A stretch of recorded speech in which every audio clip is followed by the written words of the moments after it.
Баршаңызға сәлем. Бүгін біз сіздермен видеода көргендеріңіздей өте дәмді болып шығатын күттірлік пәтір нандарды дайындайтын боламыз. Ол үшін бізге ұн, қопсытқыш, су, сұйық май және де маргарин керек болады. Керек заттардың мөлшерін толықтай описание бөліміне жазып қалдырамын. Біз ең бірінші жұмысымызда маргаринді ерітіп алудан бастаймыз. Маргаринімізді сұйық май болғанына дейін ерітіп аламыз. Маргаринді кез келген әдіспен ерітсеңіздер болады. Мен жай ғана газға қойып, баяу отта ерітетін боламын.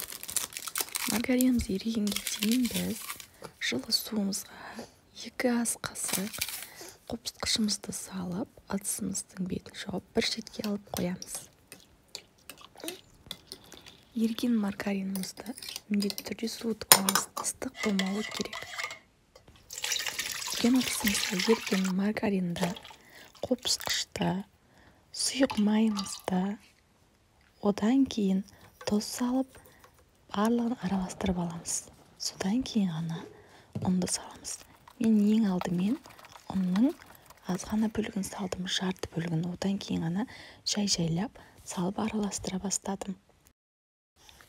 Егер нандарыңыз видеодағыдай күттірлік қатты болып шыққанын қаласаңыздар, онда ұнды көбірек салуды кеңес беремін. Дайын болған қамырымыздың бетін пакетпен, одан кейін сүлгімен жауып, 1 сағатқа жылы жерге қойып қоямыз. Міне, менің қамырым дайын болды. Бұдан алдыңғы қамырға қарағанда жұмсағырақ болып, демалып шықты. Бұл қамырларымды мен 4 бөлікке бөліп аламын. Егер сіздер қаласаңыздар, одан да көп бөлікке бөлсеңіздер болады. Бұл қамырымызды да 15 минут демалдырып болғаннан кейін осылайша жайып, дайындап аламыз және бетіне жұмыртқа жағатын боламыз. Одан кейін біз қызбай тұрған пешкамызға нандарымызды 150 градуста пісіріп аламыз.